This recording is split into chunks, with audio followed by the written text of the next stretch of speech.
नमस्ते बच्चों, मैं अर्जुन प्रताप सिंह राणा आपका एक बार फिर हार्दिक स्वागत करता हूँ। ये कक्षा 10वीं की हिंदी लोक भारती के लिए है और पाठ का नाम है गोवा जैसा मैंने देखा, यानी कि लेखक जी ने देखा। इसके रचनाकार है लेखक है विनय शर्मा जी।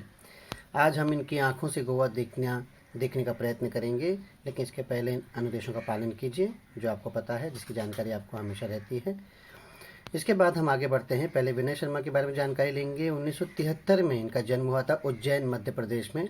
देखिए बच्चों, ये विनय शर्मा जी जो हैं मध्य प्रदेश के हैं और मध्य प्रदेश से ये जो है गोवा राज्य आने वाले हैं घूमने के लिए और वहाँ की जानकारी हमको प्रदान करेंगे। इनके बारे में परिचय सामान्य यह है कि विनय शर्मा जी का अधिकांश लेखन उनके अनुभवों पर आधारित रहा है।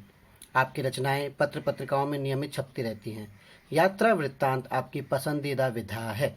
बच्चों, ये जो पाठ है गोवा जैसा मैंने देखा, ये एक यात्रा वृत्तांत है, यानी यात्रा वर्णन है। किसी जगह की आप यात्रा करते हैं उसके बारे में फिर आप जानकारी दर्ज कर लेते हैं और एक वृत्तांत पेश करते हैं। तो ये इनकी फेवरेट विधा है। साथ ही आपने व्यंग्य और ललित निबंध भी लिखे हैं। तो देख सकते हैं कि हम घुमक्कड़ पर्यटक यात्री हैं विनय शर्मा जी, जिनको घूमना और उस पर लिखना पसंद है। गोवा जैसे मैंने देखा, तो ये रहा आपका गोवा, हम सभी का फेवरेट। ऐसी जगह जहाँ हर कोई जाना चाहता है, समुद्र किनारे घूमना चाहता है। बच्चों ये देखो गोवा, यहाँ पर आप देख रहे हैं गोवा दो भागों में बटा हुआ है। यहाँ पे एक नीला कलर में है और एक सफ़ेद कलर में है। नीले कलर में नॉर्थ गोवा यानी उत्तरी गोवा और सफ़ेद कलर में साउथ गोवा यानी दक्षिणी गोवा। गोवा सिर्फ दो जिलों से मिलकर बना है, उत्तरी गोवा और दक्षिणी गोवा। इसके बारे में बच्चों मैं सामान्य जानकारी आपको दे दूं। सबसे पहले गोवा मात्र दो जिलों वाला उत्तरी गोवा और दक्षिणी गोवा का एक छोटा सा राज्य है। एक क्षेत्रफल की दृष्टि से भारत का सबसे छोटा और जनसंख्या की दृष्टि से दूसरा सबसे छोटा राज्य है। इसकी राजधानी पणजी है। इसकी स्थलीय सीमा यानी बॉर्डर दो राज्यों महाराष्ट्र और कर्नाटक से होकर मिलती है। देखिए बच्चों, यहाँ पे चित्र में भी दिख रहा है महाराष्ट्र और कर्नाटक से मिली है। यह एक समुद्र तटीय राज्य है। 1510 ईस्वी में पुर्तगालियों ने यानी पोर्टुगीज ने इस पर कब्जा कर लिया था। 450 सालों तक गोवा पर राज्य किया, अर्थात 1947 में जब भारत की आज़ादी हुई उसके बाद भी यह क्षेत्र पुर्तगालियों के कब्जे में रहा। इसके बाद 19 दिसंबर 1961 को गोवा राज्य के नागरिकों द्वारा किए गए आंदोलन और भारतीय सेना की मदद से इसे अपने अधिकार क्षेत्र में ले लिया गया। भारत के क्षेत्र में 1987 में 1987 में से आधिकारिक तौर पर राज्य का दर्जा दिया गया।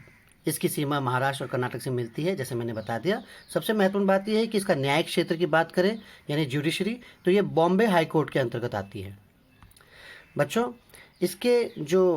इसका जो क्षेत्रफल है वो 3702 वर्ग किलोमीटर में बसा हुआ है। यहाँ पे लोकसभा की सिर्फ 2 सीटें और राज्यसभा की 1 सीट है। विधानसभा की बात करें तो विधानसभा की 40 सीटें यहाँ पर हैं और यहाँ का राजकीय खेल जो है, सबसे प्रसिद्ध खेल फुटबॉल है। यहाँ के प्रथम राज्यपाल मेजर जनरल केपी कैंडिथ थे और प्रथम मुख्यमंत्री दयानंद बंदोड़कर थे। यहाँ की मुख्य भाषा कोंकणी और मराठी है। तो बच्चों, इस तरह से इसके बारे में आपको प्रमुख जानकारी मैंने दी है। अब यहाँ की अंदरूनी जानकारी आपको लेखक देंगे। तो बढ़ते हैं आगे और देखते हैं कि किस तरह से इन्होंने गोवा राज्य को देखा। गोवा, ये नाम सुनते ही सभी का मन तरंगायित हो उठता है, और हो भी क्यों ना। यहाँ की प्रकृति, आबोहवा और जीवन शैली का आकर्षण ही ऐसा है कि पर्यटक खुद ब खुद यहाँ खींचे चले आते हैं। मन तरंगायित होना यानी मन उमंग से भरना, आबोहवा यानी जलवायु, पर्यटक यात्री। बच्चों मैं आपको एक बात बता दूं कि लेखक जो है मध्य प्रदेश में रहते हैं, अभी वो जानकारी देंगे। तो मध्य प्रदेश में रहते हैं, तो मध्य प्रदेश एक मैदानी इलाका है। वहाँ पे नदियाँ तो हैं, तालाब तो हैं, लेकिन समुद्र नहीं है। किसी मैदानी इलाके से कोई पर्यटक, कोई व्यक्ति जब समुद्री इलाके यहाँ हमारे पश्चिमी तट पर आता है और वो मुंबई या गोवा घूमता है, तो जहाँ वो असीमित पानी से भरा समुद्र देखता है तो उनके लिए ये बड़े आश्चर्य की बात होती है। बच्चों, वो देखते रह जाते हैं कि इतना विशाल समुद्र, इतना विशाल भंडार पानी का। इसके बावजूद हमने सामान्य जानकारी प्राप्त की है कि सभी नदियों का, बरसात का, नालों का सारा पानी सब समुद्र में जाता है। इसके बावजूद समुद्र से एक सीखने वाली बात है कि अपनी लिमिट कभी क्रॉस नहीं करता, समुद्र अपनी सीमा कभी पार नहीं करता। इसीलिए समुद्र किनारे बसे लोग घर सब आसानी से आराम से रहते हैं बिना किसी चिंता के। तो ये समुद्री इलाके की खासियत है। इसीलिए लेखक जब कह रहा है कि यहाँ जब लोग आते हैं, नाम सुनते हैं तो मन तरंगायित हो उठता है। ये है गोवा। देश के एक कोने में स्थित होने के बावजूद ये छोटा सा राज्य प्रत्येक पर्यटक के दिल की धड़कन है। यही कारण है कि मैं भी अपने परिवार के साथ इंदौर से गोवा जा पहुंचा। इंदौर मध्य प्रदेश में। बच्चों, इंदौर के बारे में एक सामान्य जानकारी आपको दे दूं कि इंदौर भारत सरकार द्वारा पुरस्कृत इस वक्त देश का ऐसा शहर है जो सबसे क्लीनेस्ट सिटी माना जाता है। तो इंदौर वासियों के इस बात पे गर्व तो होगा ही। तो इंदौर से गोवा पहुंचे। खंडवा से, रास्ते में खंडवा एक जगह पड़ती है जो मध्य प्रदेश में है, साड़ू साहब भी सपरिवार हमारे साथ शामिल हो गए। साड़ू भाई का मतलब होता है पत्नी की जो बहन है उनका पति। तो यानी पत्नी की बहन का परिवार भी लेखक के साथ शामिल हो गए हैं और ये मिलकर गोवा आ रहे हैं। कैसे आए? 23 नवंबर को जब गोवा एक्सप्रेस मडगांव रुकी, गोवा एक्सप्रेस यानी एक ऐसी ट्रेन जो मध्य प्रदेश से गोवा के लिए आती है, उसका नाम है गोवा एक्सप्रेस। वो मडगांव, गोवा का एक स्टेशन, मडगांव रुकी तो सुबह का उजास हो गया था, उजाला। एक टैक्सी के हॉर्न ने मेरा ध्यान उसकी तरफ खींचा और हम फटाफट उसमें बैठ गए। टैक्सी एक पतली सी सड़क पर दौड़ पड़ी। शीतल हवा के झोंकों से मन प्रसन्न हो गया और यात्रा की सारी थकान मिट गई। मैं सोचने लगा कि पर्यटन का भी अपना ही आनंद है। जब हम जीवन की कई सारी समस्याओं से जूझ रहे हों तो उनसे निजात पाने का सबसे अच्छा तरीका पर्यटन है। बच्चों, बहुत बेहतरीन बात की है लेखक ने कि जब हम यात्रा पर जाते हैं तो अपनी सारी चिंताओं से हम मुक्त हो जाते हैं।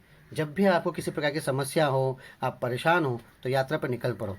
आप बदले हुए वातावरण में के कारण आपका मन भी तरोताज़ा हो जाता है तथा शरीर को कुछ समय के लिए विश्राम भी मिल जाता है। तो लेखक चल पड़े गोवा।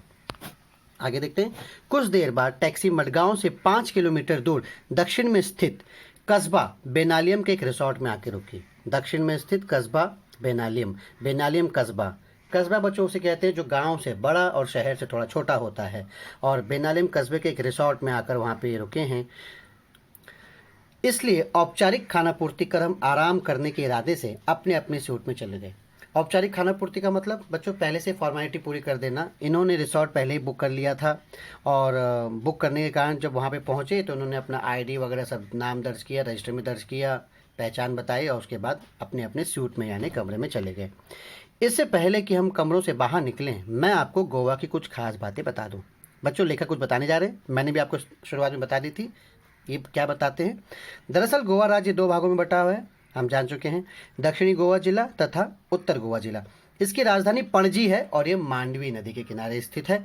यह नदी काफ़ी बड़ी है तथा वर्ष भर पानी से भरी रहती है। तो कह सकते हैं बच्चों इसी नदी से पूरे गोवा राज्य में पानी, पीने के पानी का सप्लाई होता है।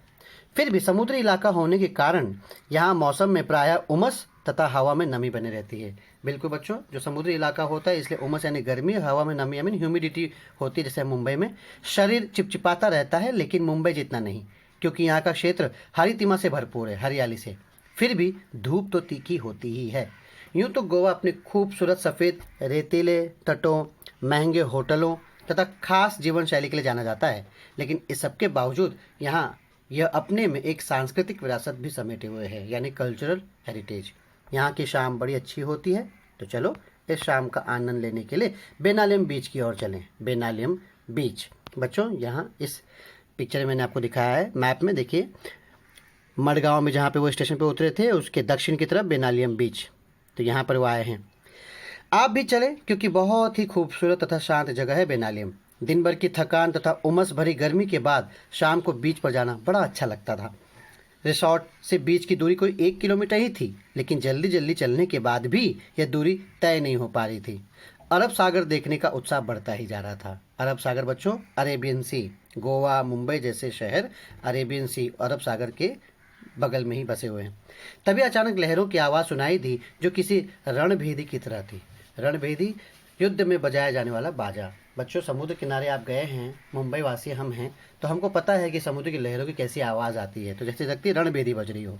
हम सभी दौड़ पड़े। सड़क पीछे छूट गई, इसलिए रेत पर तेज़ी से दौड़ना मुश्किल हो रहा था। फिर भी धंसे हुए पैरों को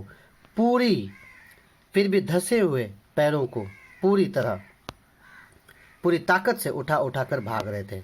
खूबसूरत समुद्र देखते ही मैं उससे जाकर लिपट गया। इधर बच्चे रेत का घर बनाने में जुट गए।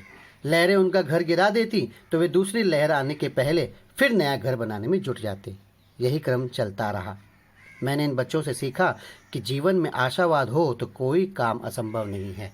देखो बच्चों, कितनी बड़ी बात लेखक ने यहाँ बच्चों के माध्यम से कह दी कि बच्चे जैसे से हंसते खेलते रेती का घर बनाते हैं और समुद्र की लहरें आके उसे तोड़ देती हैं, फिर भी मुस्कुराते हुए नया घर बनाते हैं। तो कहने का मतलब ये कि जीवन में कभी हार मत मानो।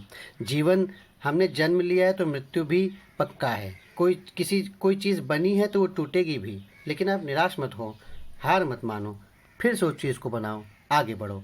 जीवन का क्रम आशावाद को चलता रहना चाहिए। जीवन का क्रम चलता रहना चाहिए। आशावाद हो तो कुछ भी असंभव नहीं। शाम गहराने पर हम किनारे पर बैठ गए, मानो हर लहर कह रही हो कि बनने के बाद मिटना ही नियति है, भाग्य, और यही जीवन का सत्य है। यहाँ एक मज़ेदार दृश्य देखने को मिला। लहरों की आवाज़ के बीच पक्षियों की टी टी टी की आवाज़ भी आपका ध्यान अपनी ओर खींच लेती है।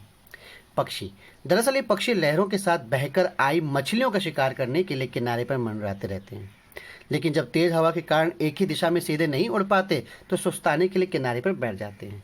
तो यहाँ का वर्णन किया है लेखक ने, किस तरह से पक्षी आ रहे हैं अपना शिकार ढूंढने मछलियों में, लेकिन हवा तेज बह रही है तो विश्राम भी करते हैं। और यहाँ बैठे कुत्तों को इसी बात का इंतजार रहता है। किस बात का इंतजार रहता है कुत्तों को? वो मिलते ही इन पर झपट पड़ते हैं, पक्षियों पर। क्या कमाल की बात है। देखो बच्चों, हर कोई अपना शिकार ढूंढ रहा है, ये दुनिया ऐसी ही है। पक्षी अपना शिकार ढूंढ रही है मछलियों में और कुत्ते अपना शिकार ढूंढ रहे हैं पक्षियों में। हर कोई मौके की तलाश में है। जो इनसे बच गया वो आगे बढ़ गया, लेकिन बेचारे कुत्तों को सफलता कम ही मिल पाती है। पक्षियों का बैठना, कुत्तों का दौड़ना और पक्षियों का टी टी टी करके उड़ना, यह दृश्य सैलानियों का अच्छा मनोरंजन करता है। सैलानी यानी सैर सपाटा करने वाले। इधर जैसे ही सूर्य देवता ने विदा ली, वैसे ही चंद्रमा की चांदनी में नहाकर समुद्र का नया ही चेहरा नजर आता है। और अब समुद्र स्याह और भयावह दिखने लगता है। स्याह मतलब काला और भयावह यानी भयंकर। रात के अंधेरे में बच्चों, समुद्र किनारे की लहरें तो दिखती है, लेकिन सामने अगर देखें तो एकदम अंधेरा नजर आता है, तो बड़ा भयंकर दृश्य दिखता है। तो वही लेखक यहाँ बता रहे हैं। बच्चों, ये वीडियो हम यहाँ पे समाप्त करते हैं। इसके आगे वाले वीडियो में, नेक्स्ट कक्षा में हम गोवा की और अधिक जानकारी प्राप्त करेंगे। तो देखते हैं कि गोवा की जानकारी देने के लिए लेखक और कहाँ कहाँ जाते हैं और क्या क्या करते हैं। तब तक के लिए धन्यवाद, शुक्रिया, ध्यान रखिए।